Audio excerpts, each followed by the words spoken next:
जय हिंद दोस्तों। तो दोस्तों आज की इस वीडियो में मैं आपको मेनली बताने वाला हूं एक ऐसे शेयर के बारे में जिसमें आप अगर पैसे लगाएंगे तो आपका कभी पैसा डूब नहीं सकता है। तो दोस्तों ऐसा तो कोई एक गारंटी नहीं है शेयर मार्केट में, लेकिन मैं आपको एक एब्सोल्यूट एश्योरेंस दे सकता हूं कि आपका इस शेयर में पैसे डूबने का चांसेस जो है वो 0.1% से भी कम है। अगर मैं आपको सिर्फ एज ए फन फैक्ट अगर मैं आपको इसका मार्केट कैप बताऊं तो इसका मार्केट कैप मोर देन पूरे रांची स्टॉक एक्सचेंज, मतलब जो पाकिस्तान का स्टॉक एक्सचेंज है वहाँ के पूरे कंपनी का जो मार्केट कैप है उससे ज़्यादा इसका मार्केट कैप। तो और एज ए हिंट अगर मैं आपको इसका बताऊं तो ये एक टाटा ग्रुप की कंपनी है। तो आप तो अभी तक दोस्तों समझ गए होंगे कि मैं किस कंपनी के बारे में बात कर रहा हूं। और दोस्तों अगर मैं और एक फ़न फैक्ट बताऊं तो दोस्तों इनके पास जितना रिज़र्व है जिसकी बात करें वो लगभग 90,000 करोड़ के आसपास है दोस्तों। तो दोस्तों और फन फैक्ट की बात करूं तो पाकिस्तान के पास जितने भी फॉरेन रिजर्व है दोस्तों उससे ज़्यादा तो इनके पास सिर्फ रिजर्व ही है। तो समझ सकते हैं दोस्तों ये इस फंडामेंटली कितनी स्ट्रांग है। मैं अगर आपको इसकी नाम बताऊँ दोस्तों तो जी हाँ, आपने सही समझा, वो है TCS। तो दोस्तों नाम की बात करें तो इनका नाम है TCS। और कि अगर दोस्तों सबसे पहले क्वार्टरली रिजल्ट की बात करूँ दोस्तों तो Q1 का जो रिजल्ट है वो का डेट अनाउंस कर दिया, वो है 12 जुलाई दोस्तों। और अगर ब्रोकरेजेस रिपोर्ट की बात करें तो इस बार कंपनी बायबैक के ऊपर भी विचार कर सकती है। मतलब दोस्तों एक अच्छी बात है फिर एक TCS के शेयर होल्डर के लिए। और फॉर ए डिस्क्लेमर दोस्तों, ये शेयर मेरे पास भी है और मेरे तरह कई शेयर होल्डर इस शेयर को खरीद के रखते हैं अपने पैसे को रखने के लिए दोस्तों। और मैं अगर आपको बताऊं दोस्तों ये किस टाइप का शेयर है, अगर आप या मैं कोई भी ऐसे शेयर होल्डर है जिनके पास करोड़ों रुपए हैं और अगर वो चाहते हैं अपना सिर्फ 5 साल में पैसा डबल, तो दोस्तों ये ब्लू चिप जैसी कंपनी जो है ये काम करती है। इनका सिर्फ एक ही काम रहता है दोस्तों, वो है 5 साल में पैसा डबल। और मैं अगर आपको इनका दोस्तों डिविडेंड भी बताऊं तो डिविडेंड भी लगभग 1.5% से 2% के आसपास है। आपको दोस्तों ये दुख पहुंचा सकता है जो मैं आगे आपको बोलने वाला हूँ, वो है अगर आप इस शेयर को भी दोस्तों अगर आप लॉस में बेचते हैं तो मैं पहले आपको बता दूँ दोस्तों ये स्टॉक मार्केट आपके लिए नहीं है। तो दोस्तों आगे मैं आपको इसका सारे डिटेल भी बताऊंगा, लेकिन उससे पहले चैनल पर नहीं हो तो प्लीज़ चैनल को सब्सक्राइब कर लीजिए और बेल आइकन ऑन कर लीजिए जिससे मेरे आने वाले वीडियोस की नोटिफिकेशन आपको ऐसे ही डेली मिलते रहे। तो चलिए दोस्तों शुरू करते हैं अपना एनालिसिस के साथ। तो दोस्तों आप अपनी स्क्रीन पे देख सकते हैं, जैसा मैंने आपको बताया IT जायंट TCS मतलब Tata consultancy services will be announcing it's first quarter. दोस्तों आप पूछेंगे ये फर्स्ट क्वार्टर कैसे है, मतलब अप्रैल, मई और जून के क्वार्टर को, मतलब 3 मंथ के सेट को क्वार्टर कहते हैं। और इसका जो रिज़ल्ट है, ये तीनों मंथ के क्वार्टर का जो रिज़ल्ट है वो अगले मंथ मतलब जुलाई में अनाउंस किया जाता है जनरली। और अगर एक ट्रेंड की बात करें दोस्तों तो अपना पूरे स्टॉक मार्केट का जो निफ्टी 50 कंपनी है उसमें से सबसे पहली कंपनी जो अपना रिजल्ट अनाउंस करती है वो है TCS। अगर पिछले ट्रेंड की बात करें दोस्तों तो for the first quarter result for the financial year 24 वो 12 जुलाई को, जैसा मैंने आपको बताया दोस्तों स्टार्टिंग ऑफ द वीडियो में, 12 जुलाई को 2023 को अनाउंस किया जाएगा। और अगर मैं दोस्तों आगे बताऊं रिजल्ट तो जैसा आएगा वो आपको मैं चैनल पे तो बता ही दूंगा, लेकिन इससे पहले दोस्तों अगर आप इसके रिजल्ट के बारे में जानेंगे वो सारे रिजल्ट और फिनेंशियल्स मैं आपको आगे बताऊँगा और इसके कुछ इंपॉर्टेंट क्लाइंट्स के बारे में बताऊँगा दोस्तों जो आपको देख के चौंक जाओगे कि इतने अच्छे क्लाइंट हैं इसके, जो ऑब्वियस सी बात है। और मैं इसका कुछ एक ट्रेंड भी बताऊंगा दोस्तों जो अगर आप अभी फॉलो करते हैं तो अभी आप आराम से यहाँ से 10 से 15% PT लगा के, मतलब पोजिशनल ट्रेड लगा के आप इससे कुछ अर्निंग कर सकते हैं। तो चलिए दोस्तों मैं आपको उस क्लिप पे लेके चलता हूँ। तो दोस्तों जैसा मैंने आपको बताया कि कंपनी की नाम बात करें वो है TCS मतलब टाटा कंसल्टेंसी सर्विसेज। और मार्केट कैप की बात करूँ दोस्तों 12 लाख करोड़ की मार्केट कैप है दोस्तों। PE की बात करूँ वो भी एक डिसेंट PE पे प्लेस्ड है। और शेयर प्राइस की बात करूँ दोस्तों देख सकते हैं अभी भी 1.12% से ऊपर अभी अप क्लोजिंग दिया दोस्तों 3300 के आसपास। तो दोस्तों मैं आपको एक ट्रेंड बताऊंगा जिससे, जैसा मैंने आपको पहले बताया कि एक पोजिशनल ट्रेड भी आप ले सकते हैं दोस्तों। अगर मैं आपकी इसके ट्रेंड की बात करूँ तो चलिए मैं आपको इससे पहले उस चार्ट पे लेके चलता हूँ। दोस्तों अगर मैं आपको इसकी ट्रेंड जैसा मैं आपको बता रहा था वो है, जैसे पिछले क्वार्टर की बात करें तो 12 अप्रैल को इसका Q4 का रिजल्ट अनाउंस हुआ था दोस्तों। उससे पहले आप देख सकते हैं, देखिए दोस्तों यहाँ पर आसपास जो है इसका Q4 का रिजल्ट अनाउंस हुआ था। उससे पहले आप दोस्तों देख सकते हैं कि पिछले एक 1.5 हफ्ते में जो है इनका जो शेयर प्राइस होता है वो रॉकेट हाई होता है। यहाँ देख सकते हैं दोस्तों आप, कुछ ही दिन में यहाँ से 10 से 15% जो है अपना शेयर प्राइस हाई हो जाता है। यहाँ पर देखिए दोस्तों, फिर उसके बाद फिर जैसे ही यहाँ इसका कंपनी का रिजल्ट अनाउंस हो जाता है, उसके बाद फिर देख सकते हैं एक कूलिंग पीरियड आ सकता है। फिर अगर मैं आप दोस्तों उससे पहले लेके चलूँ तो आप देख सकते हैं लगभग 22 से 20 जनवरी के आसपास इनका Q3 का रिजल्ट अनाउंस हुआ था। वहाँ पर भी आप दोस्तों देख सकते हैं कि इनका शेयर प्राइस ऊपर हुआ था, फिर जाके देखिए फिर नीचे आ गया। तो दोस्तों आप यहाँ से यही सी से आप एक पोजिशनल ट्रेड आप अभी ले सकते हैं। और पोजिशनल ट्रेड लेने से पहले दोस्तों एक अच्छे से एनालिसिस कर लीजिएगा चार्ट का, उसके बाद ही आप इन्वेस्ट करिए। तो चलिए दोस्तों, मैं आपको इसके कुछ फिनेंशियल्स पे और लेके चलता हूँ।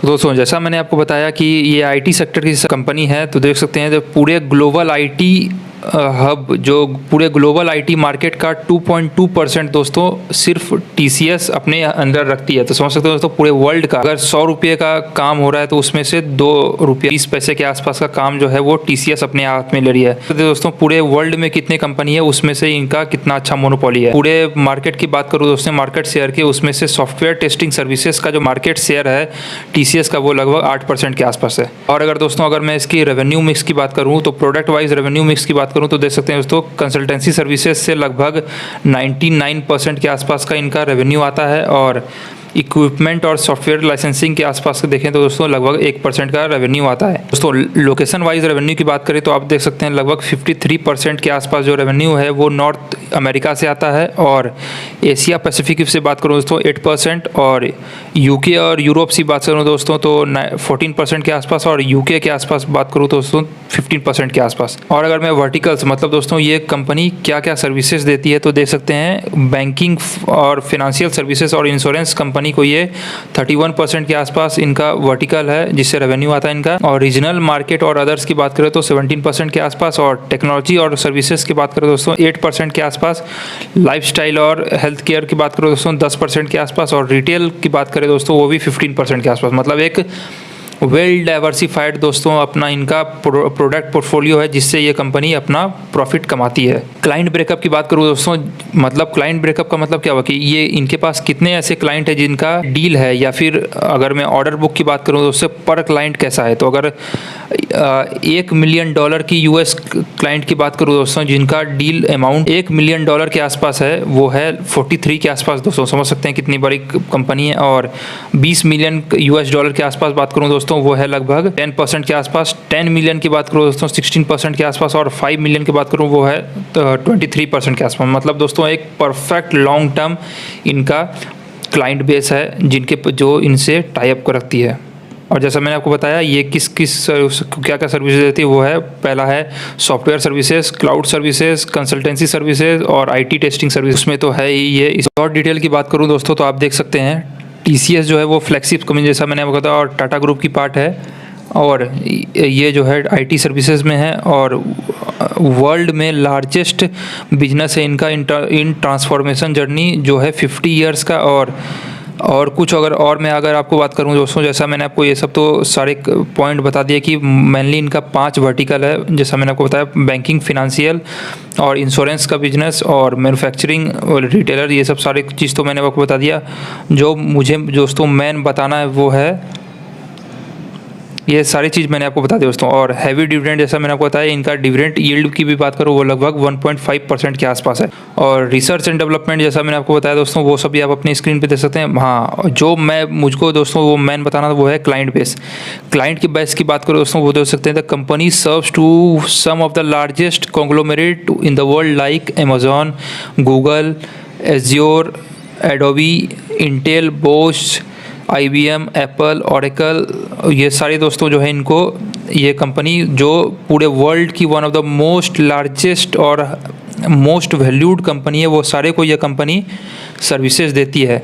और दोस्तों प्रेजेंटली इनके पास 50 ऐसे क्लाइंट है जिनका जो पे आउट है वो है लगभग $100 मिलियन के आसपास जो ईयरली बेसिस है, और 100 ऐसे क्लाइंट हैं जो इनको $50 मिलियन के आसपास इनको ईयरली रेवेन्यू देती है। और दोस्तों अगर इनको एम्प्लॉयर बेस की बात करें तो दोस्तों ये इनके पास वन ऑफ द पूरे वर्ल्ड की one of the most top employer brand है including North America, Europe, UK, India, Latin America, Australia और भी कहीं। इनके पास एम्प्लॉय बेस है ऑफ मोर देन 4,50,000 के आसपास दोस्तों। तो चलिए अब मैं आपको इसके कुछ फाइनेंशियल्स पे लेके चलता हूँ, लेकिन उससे पहले दोस्तों मैं आपको इसके अगर जैसे मैंने आपको बताया डिविडेंड यील्ड की बात करें, आप देख सकते हैं 1.4% के आसपास है। ROC मतलब रिटर्न ऑन कैपिटल एम्प्लॉयड की बात करें मोर देन 50% है दोस्तों। ROE मतलब रिटर्न ऑन इक्विटी की बात करें वो भी 46% के आसपास है दोस्तों। अब मैं इसके आपको फाइनेंशियल्स पे लेके चलता हूँ। ईयर ऑन ईयर की बेसिस की बात करूँ दोस्तों तो आप देख सकते हैं दोस्तों, सिर्फ रेवेन्यू इंक्रीमेंट की बात करूँ तो देख सकते हैं आप लगभग 30 से 40 हज़ार करोड़ के आसपास ईयर ऑन ईयर बेसिस का जंप है। और अगर ऑपरेटिंग प्रॉफिट की बात करूं वो भी देख सकते हैं आप लगभग 6,000 करोड़ के आसपास का जंप है ईयर ऑन ईयर बेसिस। और अगर ऑपरेटिंग प्रॉफिट मार्जिन की बात करूं वो भी 26% के आसपास है। और नेट प्रॉफिट की बात करूं वो भी दोस्तों देख सकते हैं लगभग 4,000 करोड़ के आसपास का जंप है ईयर ऑन ईयर बेसिस का।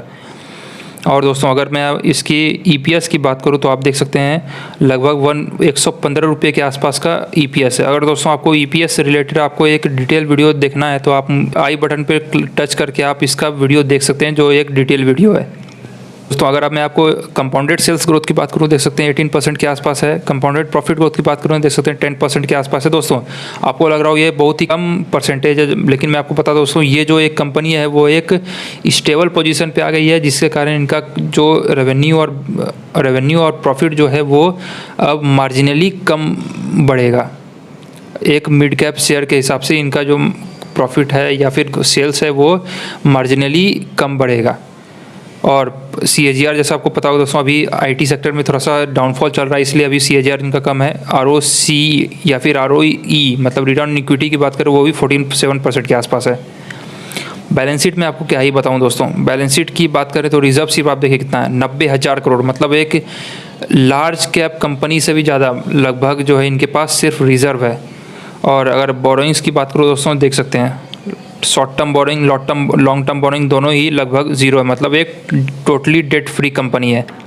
और दोस्तों अगर मैं इसकी कैश एंड कैश इक्विवेलेंट की बात करूं आप देख सकते हैं दोस्तों कितना है 11,000 करोड़ के आसपास, मतलब एक मिड कैप कंपनी के साइज का सिर्फ इसके पास कैश एंड कैश इक्विवेलेंट है दोस्तों। अगर मैं इसकी reserve plus cash and cash equivalent की बात करूं देख सकते हैं लगभग 1 लाख करोड़ के आसपास, इन दोनों मिला के 1 लाख करोड़ के आसपास का इनके पास सिर्फ रिजर्व और कैश एंड कैश इक्विवेलेंट है। और सबसे मोस्ट इंपॉर्टेंटली अगर मैं दोस्तों इसकी शेयर होल्डिंग पैटर्न की बात करूँ तो वो भी देख सकते हैं अपने स्क्रीन पर, वो है लगभग 72% के आसपास दोस्तों इनके प्रोमोटर के पास होल्डिंग है, मतलब टाटा ग्रुप के पास है। FII की बात करूँ 12.75 जो पिछले क्वार्टर से इस साल थोड़ा कम किया, लेकिन DII की बात करूँ दोस्तों वो देख सकते हैं अपना स्टेक जो है इन्होंने इंक्रीज़ किया है। और कुछ इंपॉर्टेंट DII की बात करूँ देख सकते हैं LIC का जो है स्टेक इन्होंने अपना इंक्रीज़ ही किया इस साल इस डाउनफॉल में। और गवर्नमेंट की बात करूं गवर्नमेंट भी इसमें लगभग 0.05% के आसपास इनका है, और सिर्फ 5% के आसपास दोस्तों इसमें पब्लिक के पास है। तो समझ सकते दोस्तों मोर देन 95% के आसपास जो शेयर है वो प्रमोटर प्लस DII और FII के पास है। दोस्तों इन्वेस्ट करने से पहले प्लीज़ अपने फिनेंशियल एडवाइज़र से ज़रूर एडवाइस करें, तभी इस शेयर में इन्वेस्ट करें। और आप मेरे इस वीडियो को एज ए रिकमेंडेशन नहीं बल्कि एक स्टडी पर्पस के लिए इस वीडियो को डिटेल एनालिसिस के लिए हमारे वीडियो को हेल्प में ले सकते हैं। और जैसा मैंने आपको बताया कि शेयर में इन्वेस्ट करने से पहले अब आप अपने फिनेंशियल एडवाइज़र से ज़रूर एडवाइस लें, तभी अपने हार्ड अर्न मनी को किसी भी शेयर में और या फिर शेयर मार्केट में इन्वेस्ट करें। तो दोस्तों बस आज के वीडियो को बस इतना ही। चैनल पर नए हो तो प्लीज़ चैनल को सब्सक्राइब कर लीजिए और बेल आइकन ऑन कर लीजिए, जिससे मेरे आने वाले वीडियोज़ की नोटिफिकेशन आपको सबसे पहले मिल सके लास्ट में। जी हाँ दोस्तों, जय हिंद।